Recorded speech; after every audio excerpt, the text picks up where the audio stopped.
Infamous family, welcome back to the channel. If you're new to the channel, thank you for joining us today. A lot has happened since our last video. We hit 200 subscribers and 250 subscribers. Thank you so much. That means a lot to me. I did not expect this channel to blow up this fast. I did not expect this much support, but you guys have been showing me so much love. I appreciate it. I'm gonna keep bringing content for you guys as long as we got the car. Even if we don't got the car, even if the season is over with, I'm gonna still try to find a way to get you guys videos. Today we're gonna do a review on the Ripp Supercharger. We hit 50,000 miles on the Supercharger. So let's dive into this video. This video is not a paid promotion. Ripp didn't pay me for this video. It's not sponsored by Ripp. This is just my honest opinion, my experience of this video. So let's get to the video.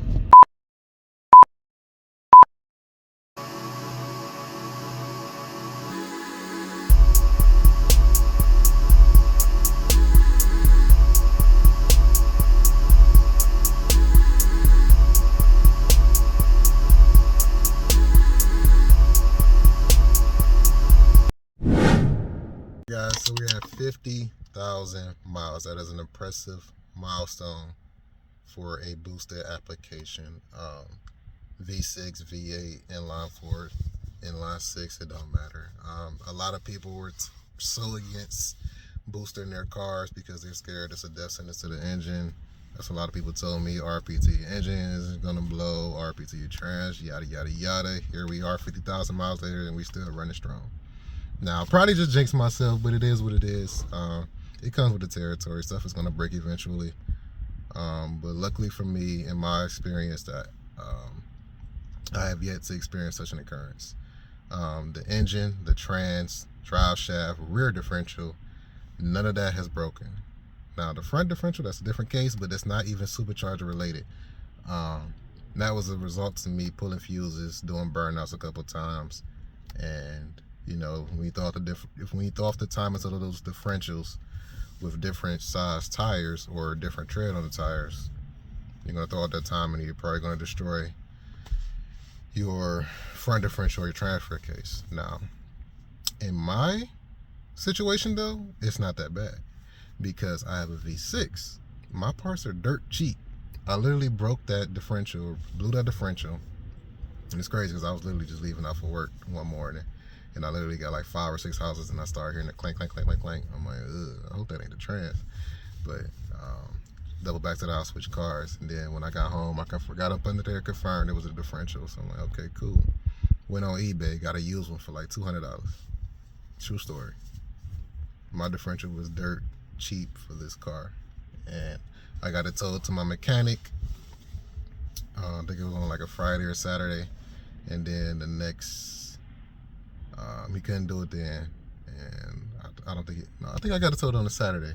He was booked Saturday, but Monday, when he got in there on Monday, they got it fixed. They said it took like 5 hours, something like that. They said it took like 5 hours, and then I literally picked it up on Tuesday. So as soon as the diff got here, it was fixed in a couple days. So it was literally, I paid more for labor than I did for the part itself, and that's the type of stuff I like to hear. Well, it depends, but that's usually how it works out. But it wasn't like I didn't have to spend $2,000, $3,000 for it. It was literally I blew my differential, got it fixed for less than $1,000, including installation. Like that's a win in my book. So to me, it was worth it. So now I know in the future, you know, it's not a SRT Jeep or it's not a Trackhawk. They gotta pay $1,500 for refurbished ones. That's why I ain't really mad at, you know, when people saying don't pull your fuse, it's gonna destroy your transfer case. Well, in my case, mine's not that expensive to repair, so I'm not really worried about it. Now the trans and engine, even the trans and engine, those are also cheaper options. Like, I mean, not cheaper options, but also cheaper compared to the Hemis. So I'm not really worried about breaking anything on this car because it's pretty much dirt cheap to replace. I told myself when I blew the trans, I want to get a built trans. That way I can start getting more power. I told myself I wouldn't do a fuel system or anything like that without a built trans. or a drive shaft. So right now I'm literally just doing a supercharger and a couple bolt-ons, but I won't do any ethanol or any nitrous or anything like that. I won't do anything like that until I build a transmission. So right now we're just riding out the stock transmission. Even if this one go, we probably just do another stock transmission, you know. So that's what I'm saying. The parts is dirt cheap. I can keep on rolling. So, but yeah, we had the supercharger installed around 54,000 miles. I probably should have kept track of that exact number, but at the time I didn't think I'd be doing these YouTube videos, so I just wanted to get it on.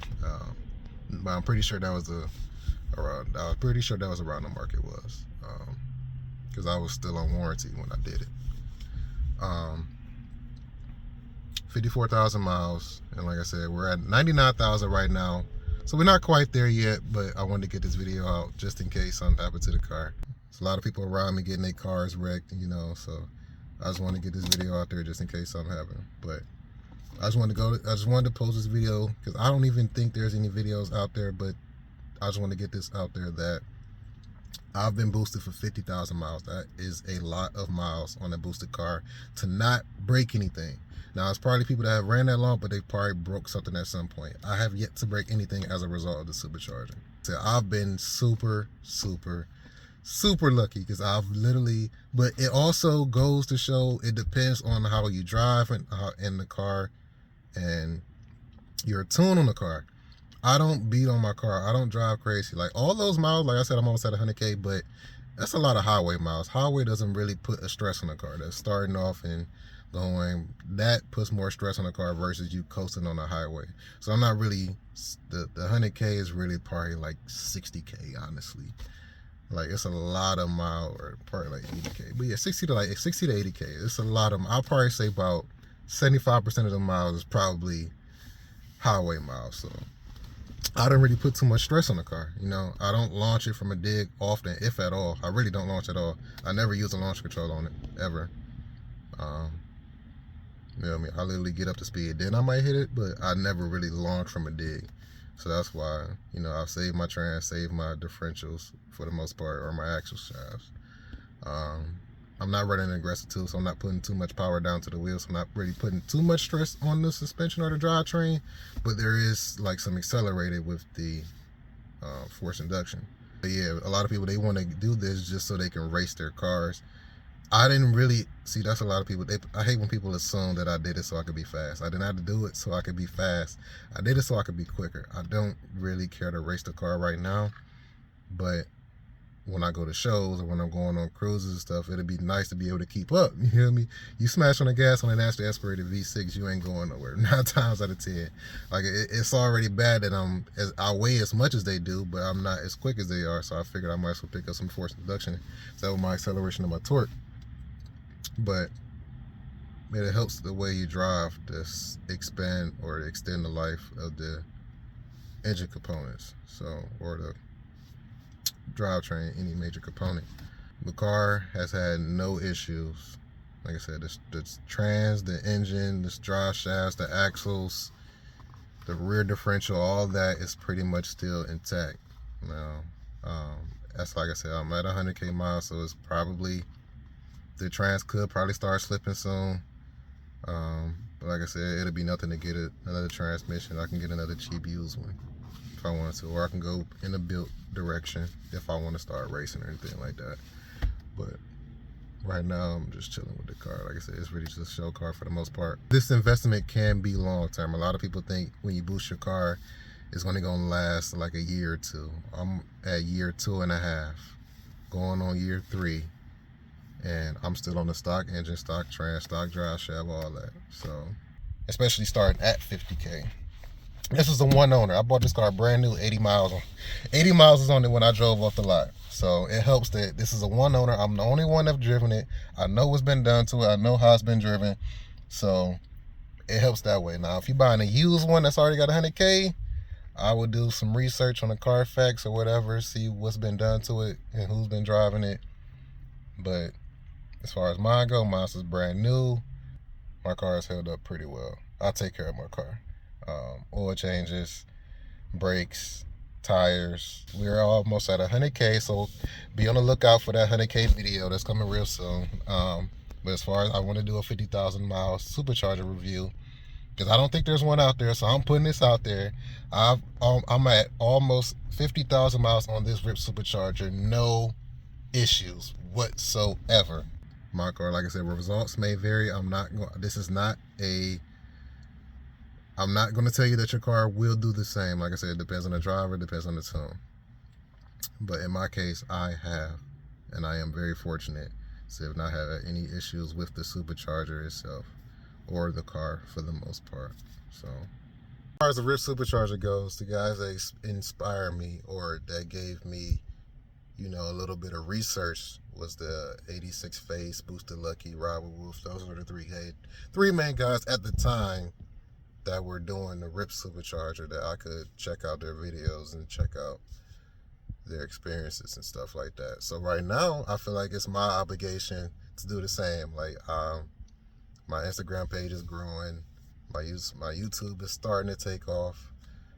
So I figured I might as well, you know, bring my experience, because I know there's other people out there that are researching these cars that want to boost their cars as well. If you got a V6, you want to boost it, you're not the only. I was in your shoes, and 50,000 miles later, here I am. We still running strong. A lot of people think, who wants to build a V6? Yada yada. Hey, I was one of them. Don't be scared. Don't be afraid to build what you want to build. If you tight on money, or if you just want to be different, ain't nothing wrong with it. Don't let anybody tell you there's nothing wrong with it. You can build whatever you want to build. It's your build.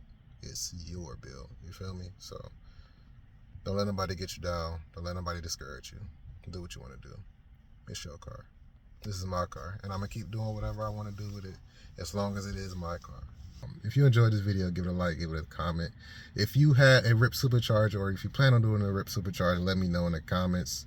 Tell me about your experience, or tell me what you plan on doing with the car. Anything you want to know about the car, leave a comment. I might make a video about it. Subscribe to the channel if you're new to the channel. Be back with another video for you guys. We're almost at 300 subscribers. Thank you so much. I'll see you guys in the next video. Peace.